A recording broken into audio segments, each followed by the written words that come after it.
The problem lately has been that the federal government has been terrible at the things that are its job while sticking its nose in things that are not its job.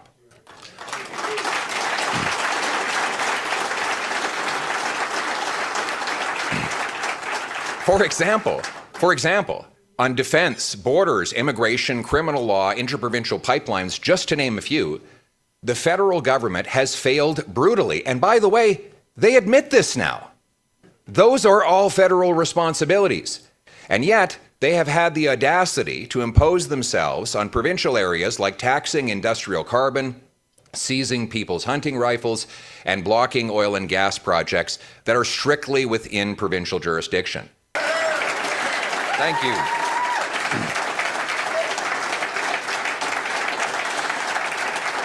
Merci beaucoup. Thank you very much. It is great to be home to launch our campaign for a stronger Alberta within a united Canada.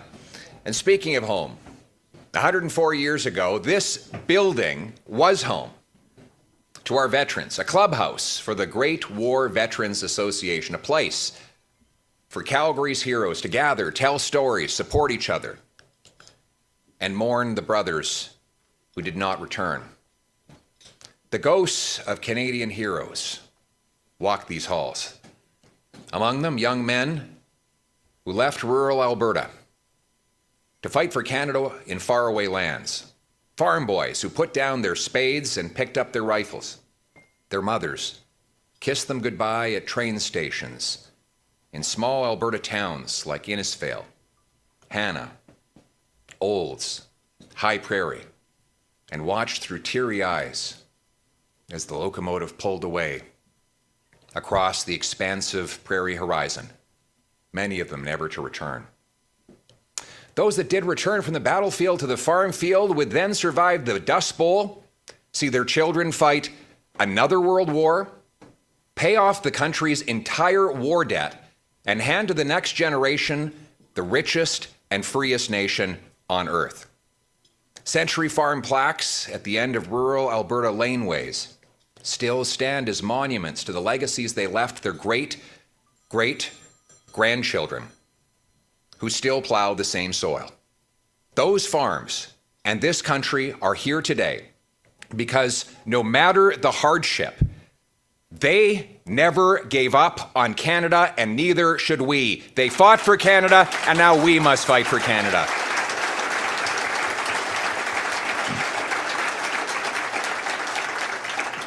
I was blessed to grow up in the province and the country that they built.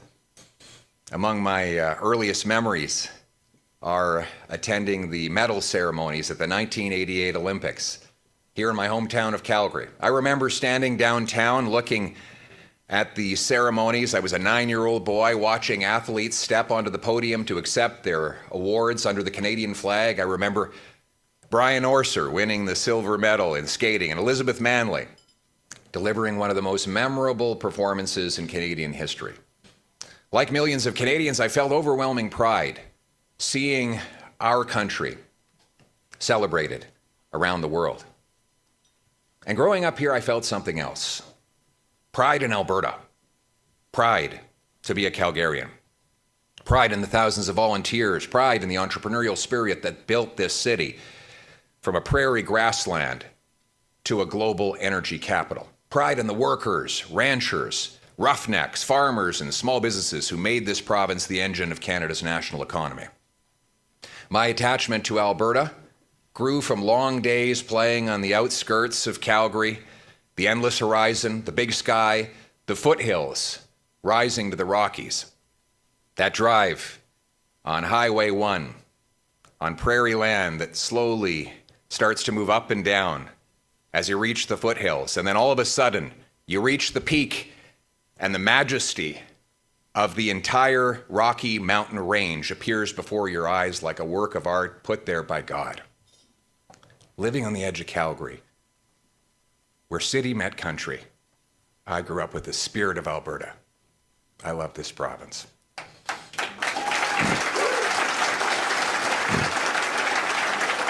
What I love about it, it's independent, hardworking, generous, unpretentious, resilient. The Calgary Stampede captured that energy.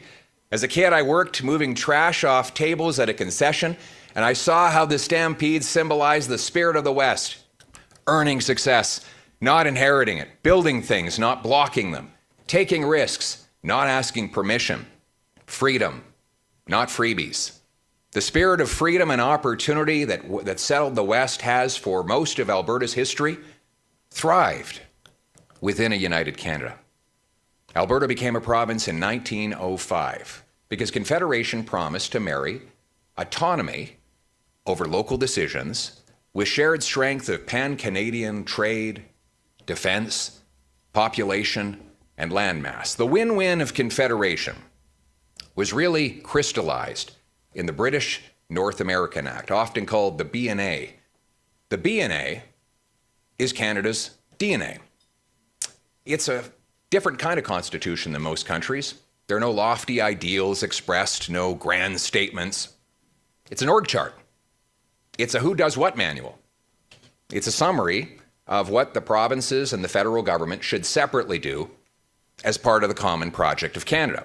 It's very practical, based on the principle that power should be as close to the people as possible. What an individual can do, let him do it. What he can't, let the locality do it. What the locality can't do, let the province do it. And what the province cannot do, then and only then the federal government steps in. In the British North American Act, schools, hospitals, natural resources are the responsibility of provinces. The federal government does borders, defense, criminal law, and movement of goods and services across borders. Each level of government should do only what only that government can do. That approach, for most of our history, kept government affordable and accountable, and left maximum freedom for people and provinces to do what worked for them. It also kept us out of each other's hair. And that all made sense. You don't need a federal government to put up a stop sign, approve a mine, build a road or a hospital that is only inside one province. You do need it to clear the way for a railway or a pipeline that crosses many provinces, or to buy fighter jets that can protect all 10 provinces and 3 territories. The problem lately has been that the federal government has been terrible at the things that are its job, while sticking its nose in things that are not its job.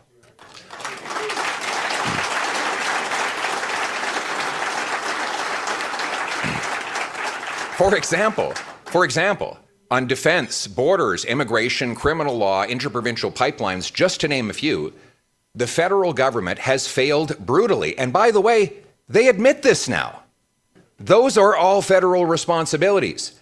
And yet, they have had the audacity to impose themselves on provincial areas like taxing industrial carbon, seizing people's hunting rifles, and blocking oil and gas projects that are strictly within provincial jurisdiction. That has gotten in the way of Alberta's and Canada's biggest industry at massive expense to our entire country.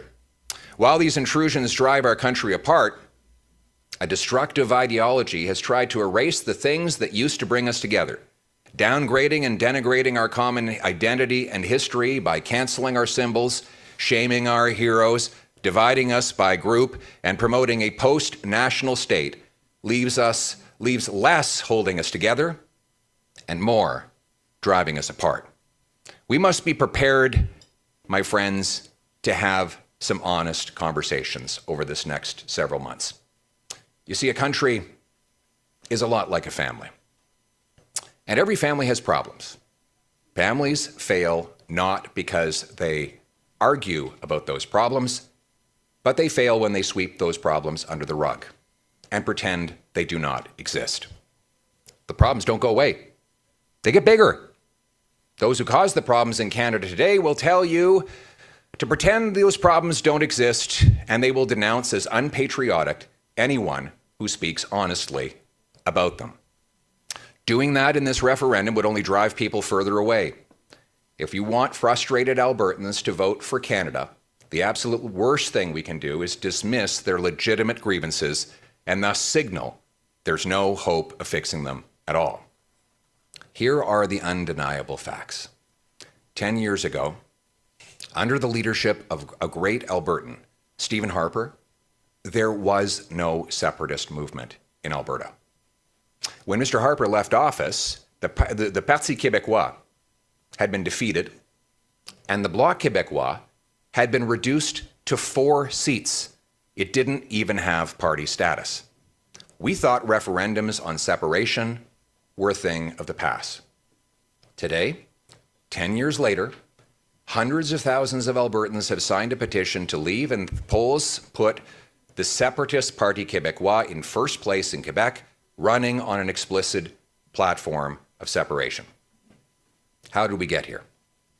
Over the last decade, federal inflationary spending and taxes have forced an affordability crisis on Albertans, and on Quebecers for that matter.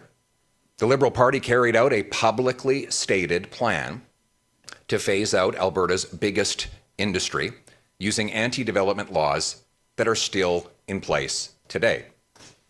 Big promises to reverse course on these issues are very nice, but it will take shovels moving dirt and steel pipe in the ground to show the Liberals have really changed their minds on oil and gas. Albertans can be forgiven for demanding results, not just more promises. I can say from meeting people in my east central rural Alberta riding of Battle River Crowfoot that these policies did real harm in people's lives. Grown men in tears after they lost their jobs and homes, all due to a federal attack on their industries. Young people who watched their parents buy homes in their early 20s now worry they never will be able to afford one of their own. And by the way, for those out there who will say, there goes Poilievre complaining about affordability again, make no mistake, many of the political divisions we have in this country today are precisely because, as hard as they work, our people cannot afford to live anywhere in this country right now.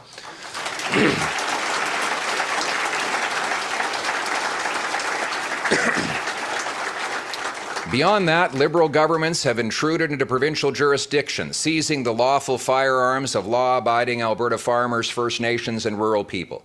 And the federal government has become bigger and bossier than ever before. Outside of COVID, federal spending is now a bigger share of the economy than at any time since 1996, 3 decades ago. That means too much of Alberta's money goes to Ottawa and too little returns. The government is rich and the people are poor. These problems echo through history. Some of my earliest memories are of my parents losing their savings, a home and 2 little rental properties that my mother, who's here with us today, saved up. There she is. For any of those who don't know, she's the mayor of Shaughnessy.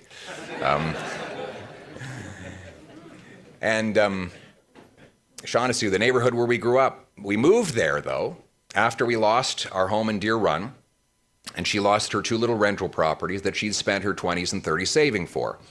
Interest rates and inflation combined with a massive Liberal recession, all driven by Pierre Elliott Trudeau, smashed all of the things that we had worked so hard to build. Very similar to today. My folks had to scrimp and save. With a little help from my grandfather, we got a loan for a down payment on a house further out so that we could find a place to live and start all over. Hundreds of thousands of Albertans have a very similar story. But you know what's amazing? After all of that, and after all we've been through the last decade, Albertans are not even looking for an apology or compensation. They just want these things to stop happening. They are not actually looking for Ottawa for a handout. They're looking for Ottawa to get out of their way and off their backs, for the province to finally have respect within Confederation.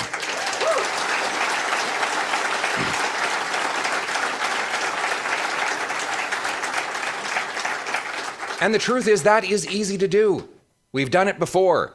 In the 1980s, Canadians elected a new government And over the following 30 years, we scrapped the National Energy Program, signed free trade with the United States, unblocked and unlocked the oil sands, shrunk the size of the federal government by a third, and unbridled Alberta to become the richest place anywhere on earth. We can do that again. The good news is that the problems that we need to fix are easily fixable.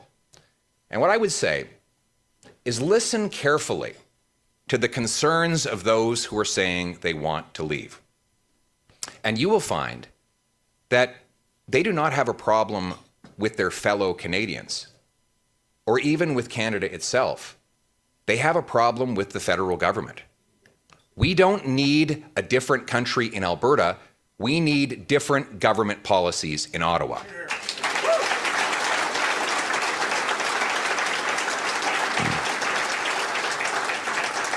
Restoring affordable homes and food, unblocking resources, pipelines, respecting firearms owners, locking up criminals, relieving taxpayers, respecting provincial autonomy and personal freedom, unlocking free enterprise. We know these are the things that Albertans have been demanding. The best news of all, it's not a zero-sum game. All of these things would make the entire country better off. All Canadians want these things. The answer, therefore, for Albertans is not to pull away from our friends in other provinces, but to lock arms with them, to make Canada affordable, safe, self-reliant, and united here at home. Lock arms with all Canadians for an affordable federal government that allows an affordable life for Canadians. Lock arms with Saskatchewan and Newfoundland and Labrador to double oil production by replacing C-48 and C-69, the anti-pipeline and anti-energy laws, with fast permits and low taxes on energy and construction. Lock arms with steel workers in Hamilton and Sault Ste. Marie to eliminate the industrial carbon tax. Lock arms with Toronto communities for tougher criminal justice laws to end the wave of violence and theft that has washed over their communities and ours. Lock arms with Indigenous hunters and rural communities across the country so that we can end the gun grab and farmers, hunters, and sport shooters can keep their lawful property. Lock arms with Quebec to restore constitutional autonomy of the provinces so Albertans can make decisions for themselves on things like immigration. Both Quebecers and Albertans, and probably many others, agree that provincial governments that pay for the social services and housing of newcomers must have more control over who comes in and how many enter the country.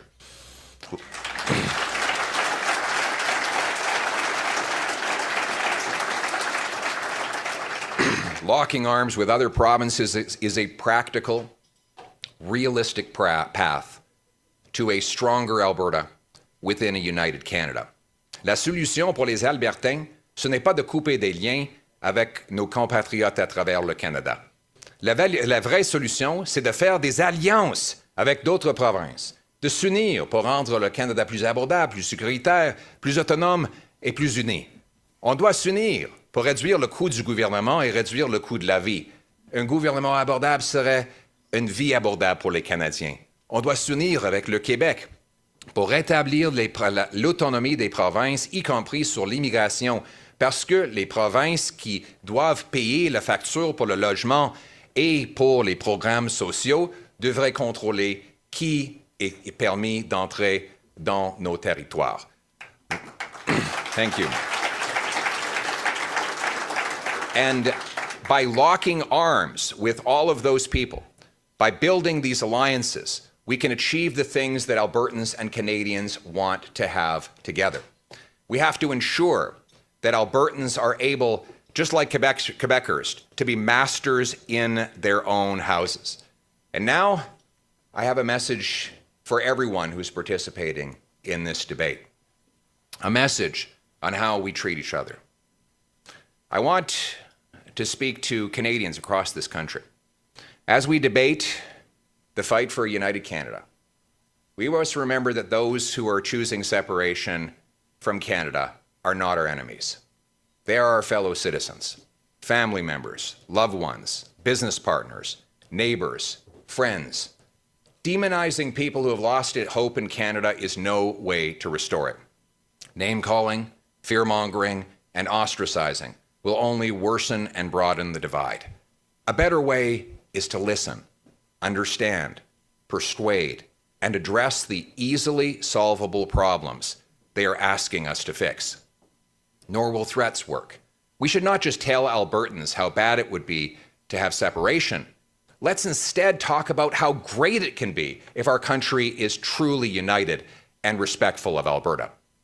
Just as I speak to Bloc Québécois members of Parliament every day on Parliament Hill, I will be speaking to Albertans on both sides of this referendum to hear their thoughts and to make the respectful case for Canada. The goal should not be to beat one another in this referendum. It should be to unite us all when it is over, to show our fellow citizens, all of them, that they belong in Canada, that they are a treasured part of our national family. We need a project hope, not a project fear. Hope that this province, within this country, can be the richest, safest, and most affordable place in the world. That its young can have the greatest opportunities in the world. And that making Alberta stronger within a united Canada should be a big part of our national project. Thank you.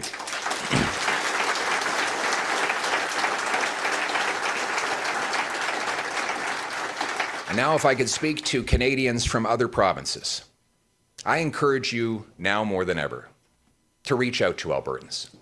Tell them how much you appreciate and love them. Really listen to them and support their ambitions, because our destinies are intertwined. One for all for one. The whole of Canada should now wrap its arms around Alberta and its people. At the same time, we should reignite our patriotism. No more tearing down statues, libeling our heroes, or canceling our history. We must bind this country together with the love of our common history, our common achievements, our common heroes, and our common belief that this is the best country anywhere on earth.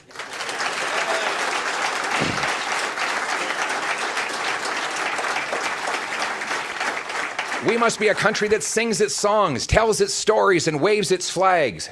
Alberta is at the heart of those stories, those songs, and that flag.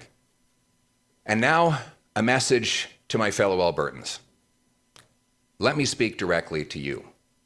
In the midst of our legitimate complaints, let us not forget what we have here and what we've built together. You know, sometimes in life we forget what we have. We sometimes take for granted the things that have always been around. But I tell you, look around the world. Where else would you really rather live? Canada's a very special country and a very rare one. It took 800 years of evolution from the time of the Magna Carta to the present to develop our democracy. The Magna Carta being the first ever law designed to restrain the government rather than to restrain the people. Did you know that Canada is actually the fourth oldest democracy on earth? We have solid foundations. There is a reason why millions of people from around the world leave behind their ancestral homes, families, jobs, and countries to flock here. There is a reason why millions more would come if they could.